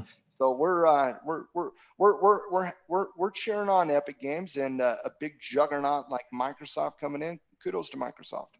Yeah, because they use the software there, like you were talking about. They're right? speaking their book too. Yeah, Don't get me wrong. I doubt Microsoft would have had anything to say if they didn't license the Unreal Engine that they use with Epic Games. But they jumped into the legal foray here, and we'll see how it pans out. Little fight there between some big names. It's going to be that's an important suit, by the way. I do believe it. And I think there is. They're even in court today. I think trying to rule on something. Who knows? These things can take forever. We know that. Nicholas, who gets hit first? 3,500 on Amazon or the ES? Yeah, I'll take Amazon. That could happen in a day. 200 points on Amazon, 100 points on the S&P. Okay. Let me give you the analysis because you're talking breakouts on both of them. You're currently at 30. You're currently at 3,300. So we're talking 200 points on Amazon, versus 100 points on the S&P 500. 6%. 6%. That's fantastic. That is 1.2 average days according to ATR. So if you're talking about the breakout just from an ATR perspective, you're talking 1.2 days in Amazon versus, or excuse me, no, 2.2 days. 2.4 days. 2.4 days. Yeah. So versus the ES contract, and on the ES contract, thank you for clarifying on that one, Tim. On the ES contract, we're talking about 4 days total. No, you're talking about 2 days. About the same. Yeah, about the same. That was a little surprising. It's about the same. I thought Amazon would have about a 1 ATR advantage there, but no, that's a good one, Nicholas. I thought I was going to get you based on ATRs, but I did not. Oh, I'm still going to say Amazon though. Got a weird move this week. You got the reopening theme. You've got weird sector movement. Come on. I'll take Amazon. I'll take Amazon. I like that Amazon breakout a lot. I think it's got the ability to pop a couple of days. The cleaner chart is the S&P though. Man, I can't even participate in this. I'm just reading a news headline that Tesla is creating a dating app exclusively for Tesla owners. Oh my goodness. How quickly is Mark going to embrace Tesla now? No. Oh yeah, Tesla's not a cult at all. You know, exclusive dating app. You got to be a Tesla. I cannot wait for a month from now when Tim calls me up. He goes, "Have you heard Mark's latest date?" And it's going to be, I met somebody with a Tesla. But it sounds like you'd have to join the cult and own a Tesla and buy a Tesla. You don't think Mark has every ability in human history to join a cult for his own purposes? Tesla cult. Absolutely, he has that in him. All I know is, man, dude, 2020 is Can we get a new character, cult leader, Mark? No, dude. Oh, you don't think Mark has the ability to run a cult? He does. By the way, we had some requests earlier. We want Diva Mark, you know, like the pop diva that would. Sachet. You better work. I did see. Can I get a Karen analysis? Karen Mark. Karen Mark. I need to get a Karen Mark. No, I don't know about that. I'm tired of Karens. Even my kids were talking about Karens. My ex-wife, bless her heart, I love her to death. I really respect her. I think she is an amazing human being, and I'm so grateful to have her as an ex. I really think the world of my ex. But my ex, boy, if she would go into Home Depot and something wasn't right, oh, that poor guy that was standing there that had nothing. Why is your online ordering system creating these problems? And here's some guy named Ted just being like, man, I'm just working my shift, lady. Please. I've done the lawyer tricks with some customer service before. So my daughter calls me Karen all the time. I'm like, I am not a Karen. And my daughter's like, that's why you're a Karen. I've heard stories of you with Emory Telecom, you getting on the phone. So listen, Okay. Try making a trade when your internet is shut down and Emory County has a monopoly on internet usage. Yes, I did go economic monopoly conversations with customer service. And there's some poor lady or guy being like, I don't want to engage in the monopolistic nature of our business. I make $14 an hour. I would love to be a fly on the wall of that conversation. It was my mother-in-law, by the way. Where Matt's like That's screaming, who I was getting at. I have to move my stop loss. And she's like, what's a stop loss? I have to move You my are stop costing loss. me money right now. Do you not understand what a monopoly is and how it's impacting consumer behaviorisms? This is absolutely ridiculous. Yeah, my daughter like, you're Karen. I'm like, no, I'm not. That's a Karen response. Yes.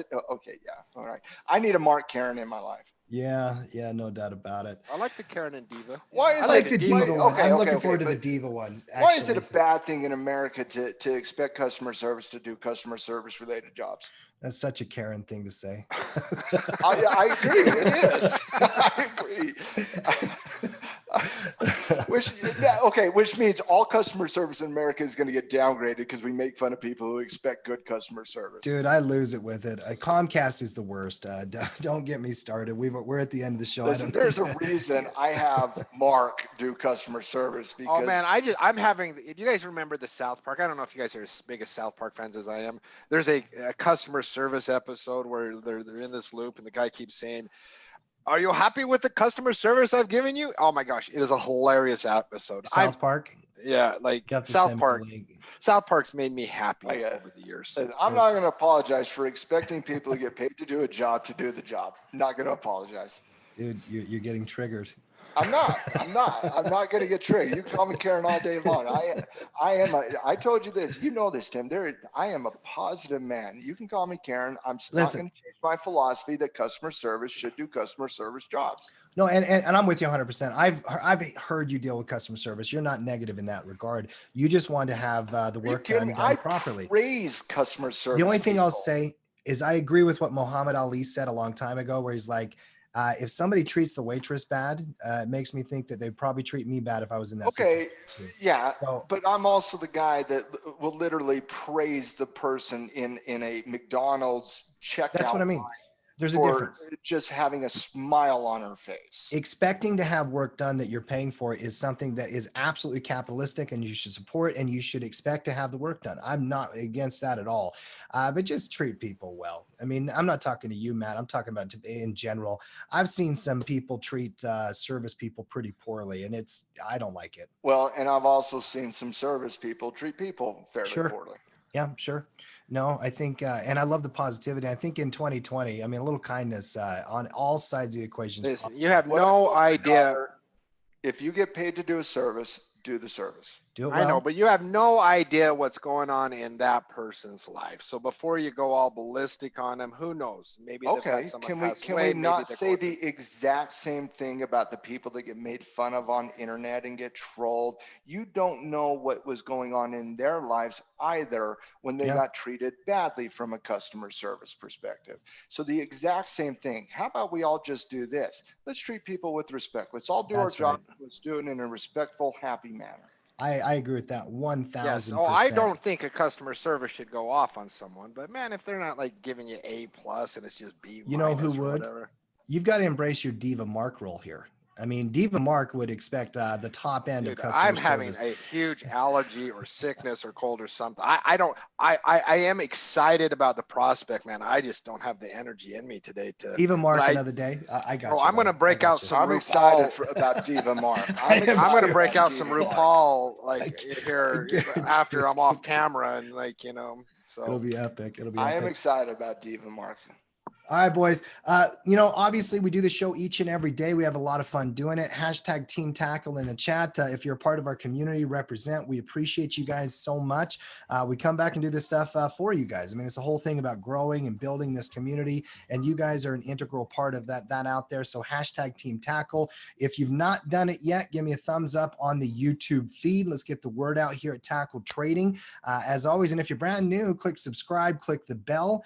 We're going off to podcast here today, and that's what we do on Mondays. We're going to be recording this on. I am so excited to pod this week, Tim. I can't tell you how excited. I was telling my wife about it today. I'm like, You know, the last 3 weeks, I don't do a lot in terms of analysis in the podcast the last 3 weeks. And guys, I really do hope that you guys enjoyed the podcast the last few weeks, you know, going through the history.